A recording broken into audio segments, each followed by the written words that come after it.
মনোজ কুমার শুক্রবার দিন প্রয়াত হলেন। এই মনোজ কুমার কে ছিলেন তা জানার জন্য আমাদের ফিরে যেতে হবে সেই নর্থ ইস্ট ফ্রন্টিয়ারের যুগে, যখন ছিল পাকিস্তান।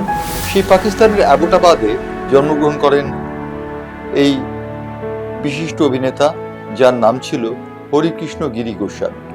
হরিকৃষ্ণ গিরি গোস্বামী তিনি অ্যাবোটাবাদ থেকে চলে আসেন দিল্লিতে, তার পরিবার চলে আসে দিল্লিতে এবং সেখানে তিনি লালিত হন। তারপর তিনি মুম্বাইয়ে আসেন। মুম্বাইয়ের টিনশেল টাউনে তিনি তার ভাগ্য অন্বেষণে আসেন। শেষ পর্যন্ত মনোজ কুমার ফিল্মে সুযোগ পান।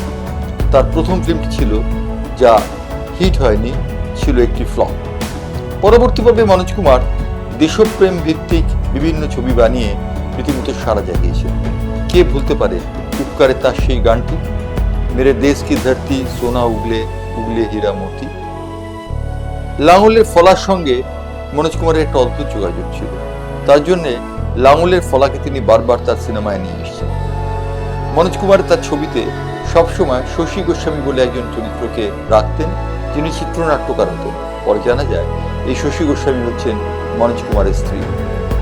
একটা সময় ছিল যখন মনোজ কুমারকে ডাকা হতো ভারত কুমার। তার কারণ ভারতের মতাদর্শের সঙ্গে এক হয়ে তিনি ছবি বানাতেন। উপকার তার সেই ছবিগুলির মধ্যে নিদর্শন। 1992 সালে তিনি পদ্মশ্রী পান, 2015 সালে পান দাদা সাহেব ফালকে অ্যাওয়ার্ড। ভারতীয় সিনেমার সর্বোচ্চ সম্মানে ভূষিত হন মনোজ কুমার।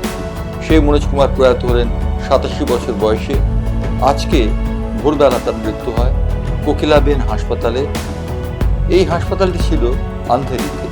আন্ধেরিতে মনোজ কুমারের ভক্তরা সেই সময় সমাগত হন, একে একে আসেন অমিতাভ বচ্চন, আসেন বিভিন্ন ধরনের কলাকুশলীরা, সলমান খান, শাহরুখ খান, সবাই কাঁধ দিয়ে নিয়ে যান মনোজ কুমারকে তার অন্ত্যেষ্টির জন্য।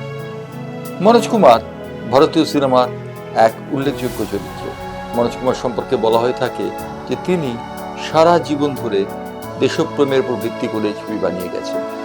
চীন ভারত যুদ্ধের সময় তার বিভিন্ন ছবি সমাদৃত হয়। মনোজ কুমারের প্রয়াণ নিঃসন্দেহে ভারতীয় সিনেমার একটি অপূরণীয় ক্ষতি।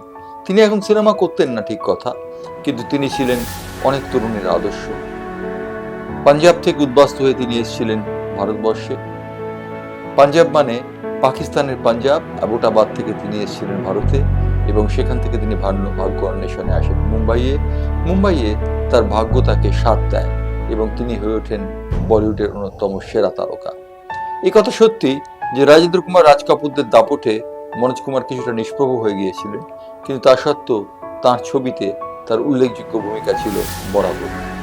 উপকার থেকে আরম্ভ করে বিভিন্ন ধরনের ছবিতে তিনি নিজেকে প্রতিষ্ঠিত করেছেন। মনোজ কুমারের মৃত্যু তাই নিঃসন্দেহে ভারতীয় দেশপ্রেমের ইতিহাসে এক নতুন অধ্যায় এবং অবশ্যই চলে যাওয়ার